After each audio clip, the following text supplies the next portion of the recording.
which is amazing. That doesn't happen everywhere. So Minneapolis police deserve a lot of credit for this.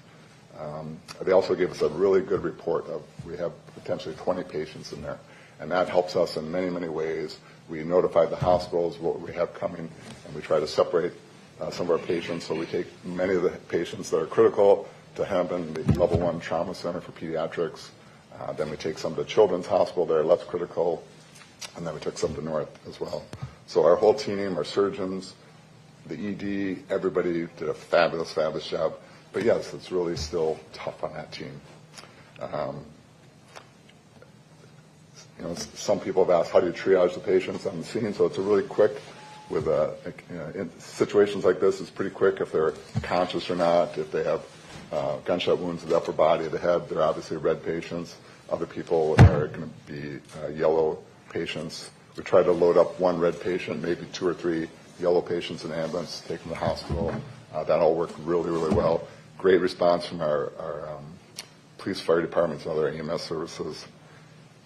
And like I said, we trained for this. Most of us all have kids, though, so it's still really, really hard for our team. But they're doing pretty well. We gave most of the people the day off today that were there yesterday, but they'll come back to work and do the same thing over again. So should I answer questions or save that for later? Yeah, questions later. Thank you.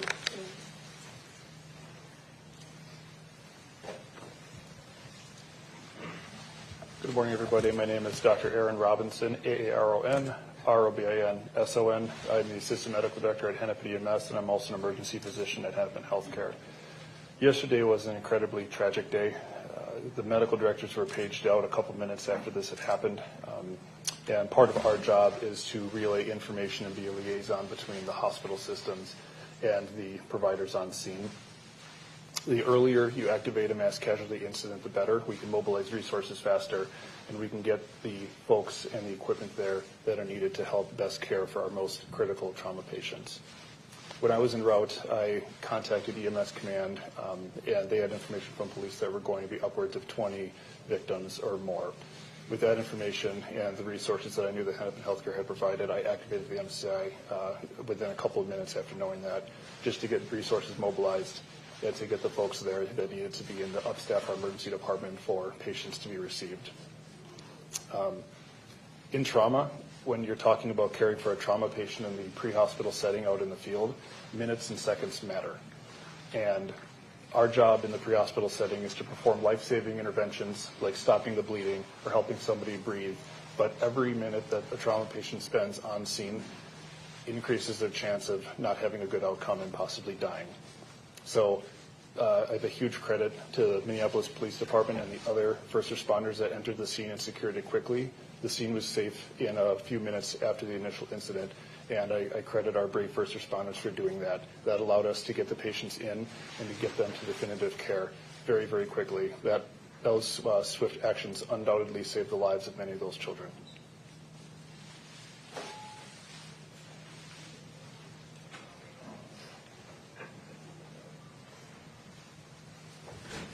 Hi, everybody. My name is Dr. Tom Wyatt, W-Y-A-T-T. I'm Chair of Emergency Medicine at Hennepin Healthcare. You know, the emergency department is the front door to our entire safety net organization. And while we deal with emergencies every day, it takes a lot of planning, preparedness, exercises, drills throughout the year to deal with an event such as what we experienced yesterday. So it was really very, very helpful to us, as Dr. Robinson mentioned, to get that pre-notification of the types of the numbers and the types of injuries that we were going to experience. And that allowed us to mobilize the appropriate resources. Here at Hennepin, you know, as a level 1 trauma center, both for adults and pediatric patients, we were able to mobilize a lot of resources very quickly. Luckily, this happened during the daytime and not the evening, so it was a lot easier for us to quickly mobilize some of those resources.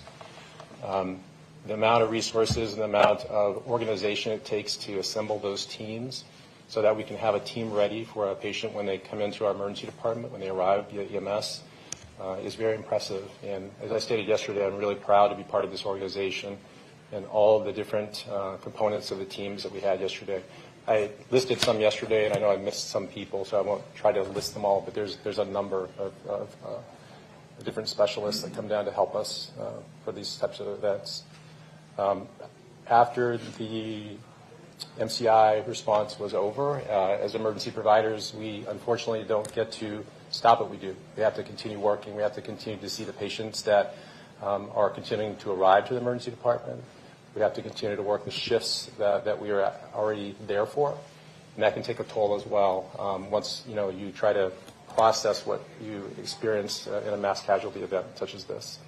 So again, we received an outpouring of support from the local communities from across the nation. I've received messages and support from chairs of other emergency departments across the country. It's been very meaningful to us and our teams, so thank you for that.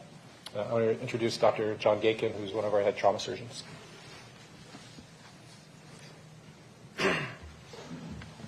Hello, everybody. Thanks for coming today. My name is John Gakin. I'm a trauma surgeon, Jon, G as in George, Ayken.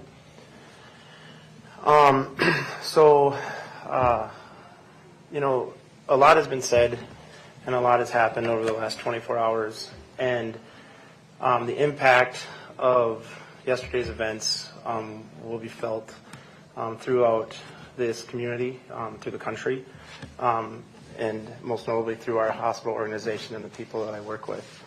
But I think it goes most importantly to be stated that this is really about the families and the people that are impacted at the shooting yesterday, and that we are just here to support them. I think the main message that I can portray is that, we like to stand here as a hospital just sort of quietly waiting and being ready for whatever the hospital or the community needs. And unfortunately, yesterday is something that I didn't think I would ever have to be part of. So I don't really have good words to describe it.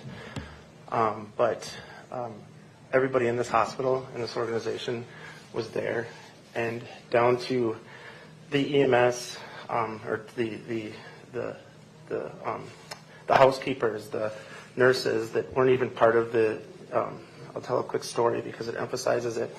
One of the victims came in, and in the emergency department, this was a nurse manager from another unit, didn't have anything to do with what we would normally respond to. And one of the children were very scared and alone because everybody was running about and doing their jobs. And she went into the CT scanner with the patient, putting herself basically in the harm's way of radiation, which normally would evacuate the room. She put a little lead on and stayed there and held her hand and held her hair while she went through the scanner so she didn't have to go through it alone. Those are the types of things we witnessed yesterday. I don't know that we can describe what they went through and what the actual events were like, nor I think we're supposed to be able to do that. But we can describe the things that we saw from our team members and from our hospital. And it was as inspiring, as preserving for me as I can put words together. Taking care of one child that's injured is difficult. 8 of them is nearly impossible, but it happened yesterday. And so the teams that came together, that worked after the patients went out of the emergency rooms and they were triaged, the pediatricians, the neurosurgeons, the therapists, the pharmacists, sure I'm missing the medicine doctors, the other surgeons from other hospitals, our team, the outpouring of support from friends and family, past residents, past medical students, people that just know what's going on. So I can't say enough other than thank you for the support. Our teams will need it. Okay, then we'll answer some questions if anybody has some from anybody here. Just to show tonight, but at one point you had 10 patients coming in with gunshot wounds. I think you said about 4 of them needed surgery. I would almost assume 10 patients with gunshot wounds, all of them need surgery. What differentiated those that stayed in the ER for treatment and those that were able to get required surgery? I'll jump in right. One thing we're really blessed with here is our surgeons come down to the ED right away, and so I'll let the surgeons talk about it, or maybe. Yeah, I think the way the trauma process in our hospital and many around the country is, the patients are met and greeted. EMS gives updates to the emergency department physicians. They have an opportunity if they think that something is going to be required, they think might require surgery, or if something develops when surgery is needed. But yeah, as they activate us, we come down, we work together. So it's the emergency department and our surgery trauma team interfacing with the patient and the condition together. And then once the decision is made that they have a surgical sort of need, we make efforts to get them to the operating room. So that triage process happens real time and together. But then once they go into surgery, we a lot of times we take them up to surgery. We do whatever surgery they need. And some gunshot wounds, to answer your question, don't always require surgery. Some can be managed what we call non-operatively. And those sometimes have to do with extremity injuries that don't involve blood vessels, that may or may not involve the bones, but sometimes it'll heal maybe if it's not a fracture that requires orthopedic involvement. But there are areas of the body, the chest and abdomen, where need exploration, or sometimes in the head, of course. So there were some of those patients yesterday, and some required emergent operations, and they underwent that. Can you give an update on the condition of victims? I mean, Yeah.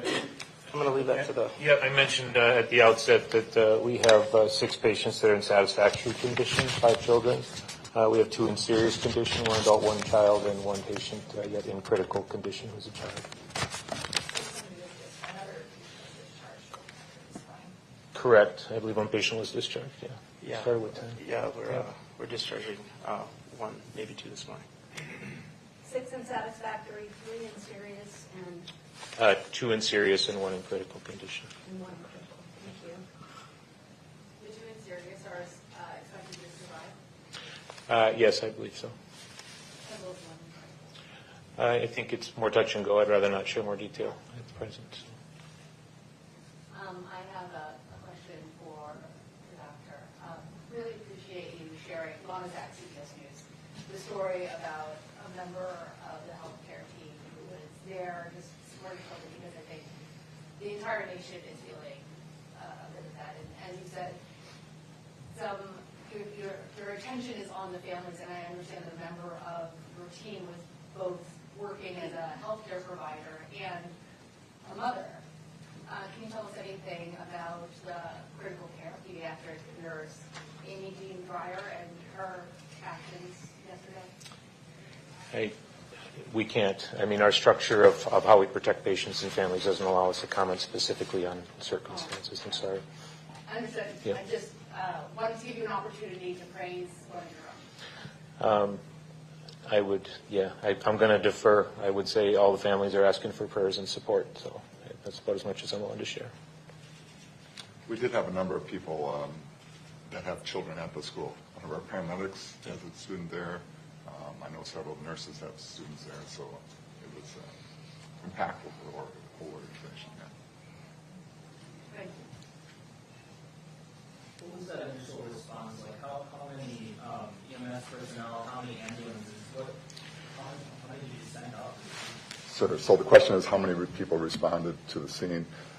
So initially it came in as an active shooter, so we activated Plan 1, which normally gets us about 6 ambulances and a supervisor and a doctor. But when we heard the 20 patients potential, then we go to Plan 3, which gets us about 20 ambulances, all of our medical direction team, everyone, and some mutual aid from other sources also back up our system. So we had a really, really great response. Our team was actually at Station 27, which is like 3 or 4 blocks away. And so we were ready to go. We waited for the police to give us the okay to come in, and it took just a minute or 2, and then we were on scene right away, and we started transporting right away. And I think we transported the first patient within less than 10 minutes of the call, the time the call came in. And then I think we were done transporting people after 25 minutes from the time the call came in. So 20 ambulances, how many people? I think we ended up using a dozen or so ambulances and transported 17, I believe is the number. The 3 different area hospitals. Other questions? Can I just follow up please. on your point?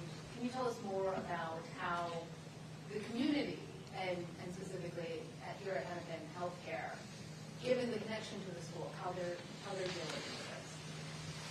this? I can't speak. Everyone deals with individually differently, but I know our team is really resilient and strong, but you can train for this all you want, but ultimately it's still really challenging with little kids.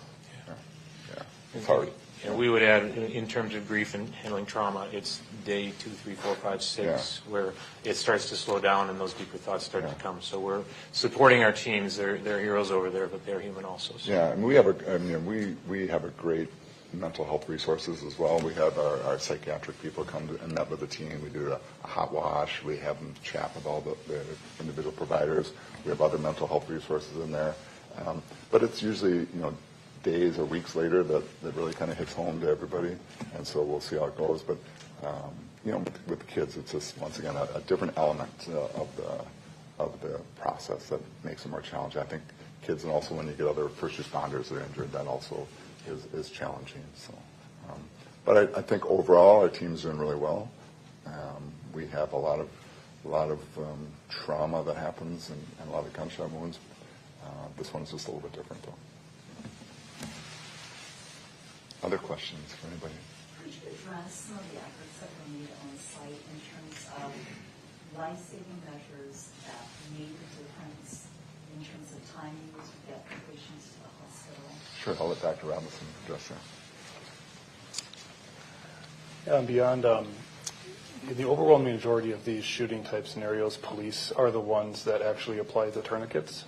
That is a major key in trauma care to stop the bleeding. When we're dealing with a trauma patient, the first step is to stop the bleeding because they're not going to survive if they continue to bleed even for a few minutes. So the first couple steps is applying tourniquets to extremities to stop the bleeding, and then applying pressure to other wounds that are maybe in the torso or in the trunk, as well as applying seals over any holes that we might find in the chest from bullets or knives or anything.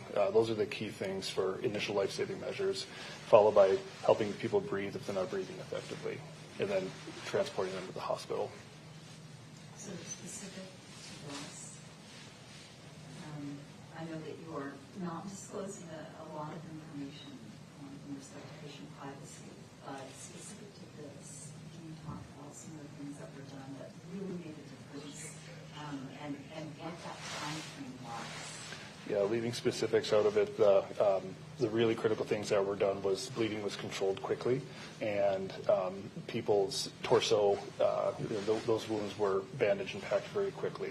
That made a key difference because we've got upwards of 20 patients that are potentially bleeding to death, and that's a lot of blood that is needed very quickly if we need to give those folks blood at the hospital. So big credit to stopping the bleeding, and that'll happen within 1 or 2 minutes of police getting on scene. After they secured the scene, they were the ones tending to the victims and applying those life-saving interventions.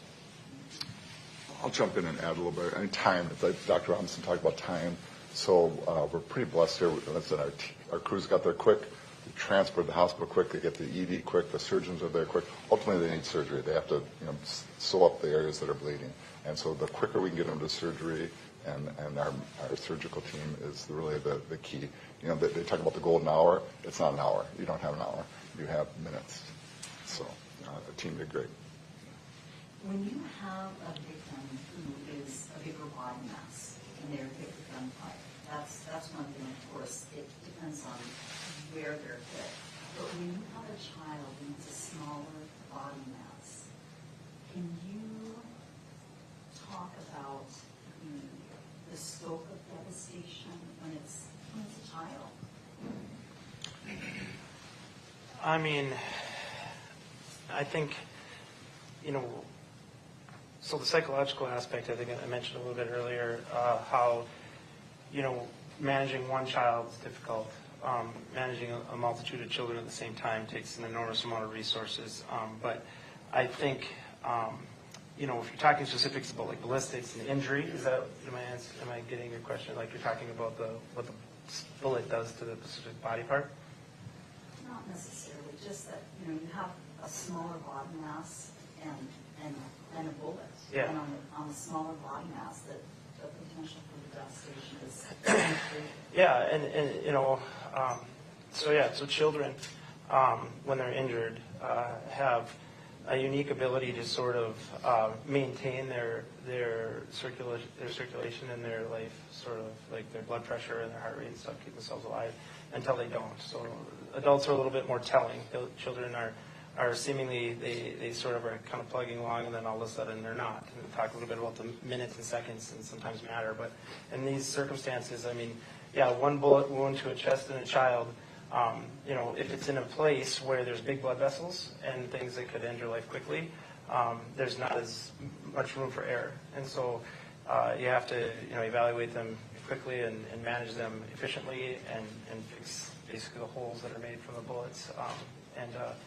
But as far as I don't know if I'm answering your question correctly, but the stakes are a bit higher. I mean, I think would be the answer, the short answer. Please, go ahead. Given the number of casualties, how remarkable is it that we are not hearing about more fatalities?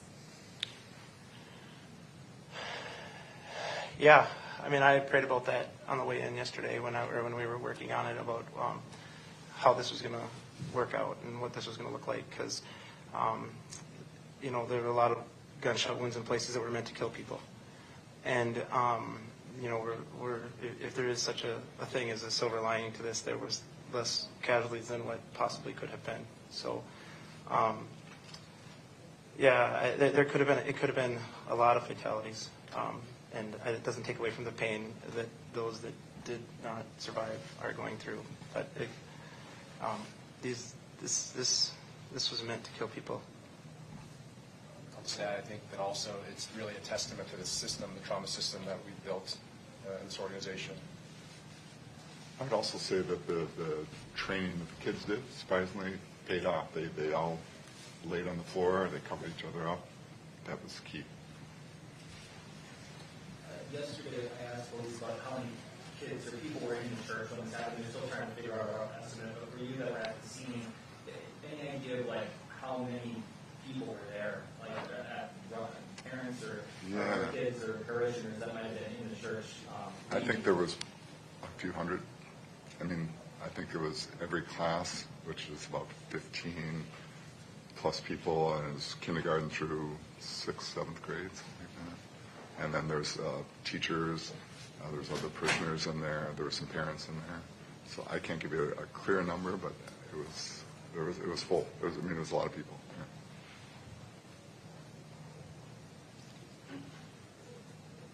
If I may ask about, you mentioned blood loss and blood supply. Memorial Blood is getting a lot of calls from people who want to donate or actually have to kind of manage it right now. I wondered if you could speak to the blood usage and the blood. Dr. Hodgson?